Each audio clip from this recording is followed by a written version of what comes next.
तो आज पीके यानी प्रशांत किशोर की नथ उतराई हुई। नथ उतराई इसलिए कह रहा हूं कि 2 साल से लगातार प्रशांत किशोर बिहार के गांवों में घूम रहे हैं, बदलाव का सब्ज बाग दिखा रहे हैं, व्यवस्था की कमियों के लिए पूर्ववर्ती सरकारों को कोस रहे हैं और अंततः दोष जनता के मत्थे मर रहे हैं। तो 5,000 लोग थे मंच पर,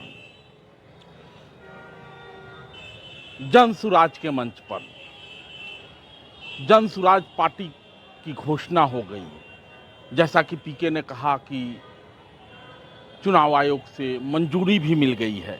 लेकिन जब इन चेहरों को आप गौर से देखेंगे तो इन चेहरों में कमोबेश वही लोग हैं जो कि 30 साल 35 साल के लालू नीतीश के शासनकाल में बिहार की जो दशा दुर्दशा हुई है उसके जिम्मेवार रहे हैं। यानी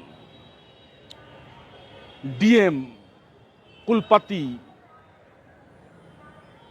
अलग अलग महकमे को चला रहे लोग और या तो विक्षुब्ध राजनेता जिनकी न लालू से बनी न नीतीश से बनी, कभी लालू के साथ सटे रहे कभी नीतीश के साथ सटे रहे, या विदेशों में बसे हुए बाबू जो रिटायरमेंट के बाद जिनको बिहार याद आया है। तो उन्हीं विदेशों में बसे हुए बाबू में से एक को प्रशांत किशोर ने वादा किया था कि जन सुराज पार्टी का पहला अध्यक्ष दलित समाज से होगा। तो मनोज भारती को, मधुबनी के रहने वाले हैं, नेत्राहाट से पढ़े हैं, IIT दिल्ली में भी रहे, इंडियन फॉरेन सर्विस में गए और अब वो बिहार को बदलेंगे, दलित समाज से आते हैं। तो मनोज भारती तो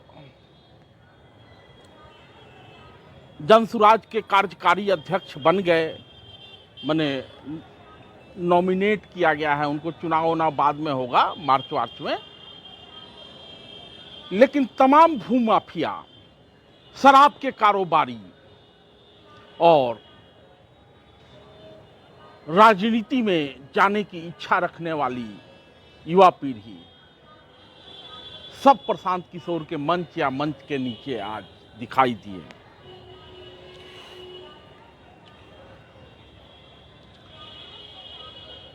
सामने, मंच के सामने वो चेहरा था जो बिहार की खुशहाली को लेकर या बिहार में बदलाव को लेकर जो भी धरना प्रदर्शन आंदोलन होता रहा है उसमें वो दिखाई देता है।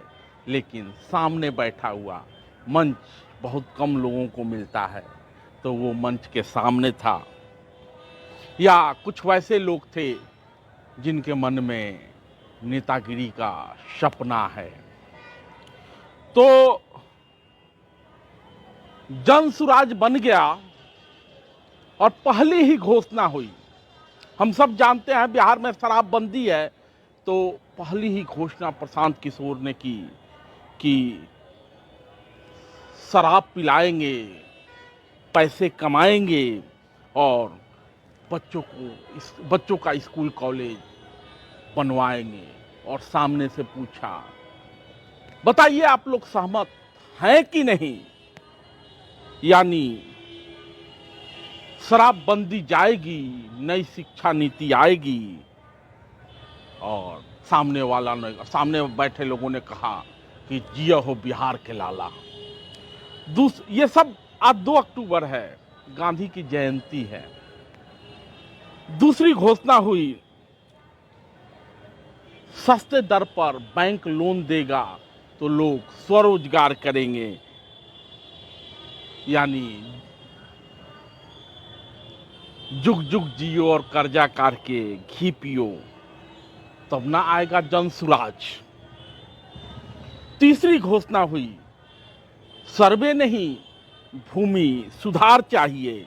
आपको याद होगा कि नीतीश कुमार भी जब नए नए आए थे तो भूमि सुधार कर रहे थे और बंदोपाध्याय कमेटी बनी थी, जब विरोध हुआ तो पीछे हट गए। यानी प्रशांत किशोर की नज़र भी भूमि सुधार पर है। चौथी घोषणा हुई, खाने वाली खेती नहीं कमाने वाली खेती होगी। यानी अब पैसा कहाँ से आएगा, तो प्रशांत किशोर ने रास्ता बताया कि मनरेगा से खेती किसानी को जोड़ा जाएगा और बिहार के भूस्वामियों को फ्री में मजदूर मिलेगा, तो हमारी खेती कमाने वाली खेती हो जाएगी। अब पांचवी घोषणा हुई महिलाओं को लेकर कहा गया कि 4% के दर से सालाना लोन दिया जाएगा और हमारी महिलाएं स्वरोजगार करेंगी। ये सब माने बैंकों पर दबाव बनाएंगे जनसुराजी और उसके बाद ये सब होगा। और एक बड़ी घोषणा बुजुर्गों को लेकर हुई और कहा गया कि 2000 रुपये का पेंशन मिलेगा तो हमारे बुजुर्ग इज्जत से बैठ के खाएंगे। तो नौका जनसुराजी प्रशांत किशोर ने ये सारी घोषणाएं की। यानी इस तरह से नथ उतराई हुई पीके के पार्टी की। और सबसे बड़ी बात, लोगों से पूछा कि 2025 में बदलना है कि 2024 में बदल दें, माने घमंड देखिए। तो लोगों ने कहा कि 2024 में ही बदल दीजिए, उखाड़ फेंकिए। तो प्रशांत किशोर ने दावा किया कि नवंबर में जो 4 विधानसभा का उपचुनाव होना है, वहां प्रशांत किशोर की पार्टी चुनाव लड़ेगी और वो सारी चीजें प्रशांत किशोर खुद देखेंगे। और सामने बैठे लोगों को ये कहा कि अब सब लोग लग जाइए उन 4 विधानसभाओं के उपचुनाव में। 4 विधानसभाएं हैं, रामगढ़, तरारी, इमामगंज और एक और विधानसभा है तो वहाँ बेलागंज। तो वहाँ प्रशांत किशोर की सेना लगेगी और खुद मोर्चा संभालेंगे। तो इस तरह से 24 में ही नहीं, 25 में नहीं, 24 में ही खेला करेंगे प्रशांत किशोर, क्योंकि बिहार में खेला बहुत होता है। तो और कहे कि 25 में नहीं रुकेंगे, राजनीति का निडल बिहार की ओर घुमा देंगे। मने आए थे बिहार को देश के अग्रणी 10 राज्यों में शामिल कराने का वादा लेकर घूम रहे थे, यही बात कह रहे थे। लेकिन व्यापारी तो व्यापारी है, उसी राजनीतिक मैनेजमेंट से पैसा कमाया है। आजकल धंधा थोड़ा फीका पड़ गया है। तो 2025 में बिहार में सरकार बनाएंगे और पूरे देश के राजनीति का निडल बिहार की ओर घुमा देंगे। तो मंगरुआ ये कहना चाहता है कि ये सब तमाशा हम लोगों ने 2011 से लेकर 13 तक जंतर मंतर पर अनेक बार देखा है। तो जो पटना के वेटनरी ग्राउंड में जो शेखपुरा आवास से चल के प्रशांत किशोर पहुंचे हैं, तमाशा थोड़ा फीका फीका लगा। बार बार कहना पड़ रहा था कि आप लोगों को हमारी बात से सहमति है कि नहीं, बोलो जय बिहार, बोलो जय बिहार। और सामने से बहुत कम आवाज आ रही थी, बोलो जय बिहार। तो बिहार की जय तो होनी चाहिए, लेकिन प्रशांत किशोर का आयोजन थोड़ा फीका फीका लगा। लेकिन पटना की भांड मीडिया आपको दूसरी ही कथा सुनाएगी। पटना को पाट दिया प्रशांत किशोर ने, पटना में ये बदलाव दिखा, पटना में वहाँ झंडा दिखा, वहाँ पताका दिखा, बाकी राजनीतिक दल डर गए। लेकिन मंगरुआ ने जंतर मंतर देखा है। एक कमी जो दिखाई दी वो कुमार विश्वास की कमी दिखाई दी।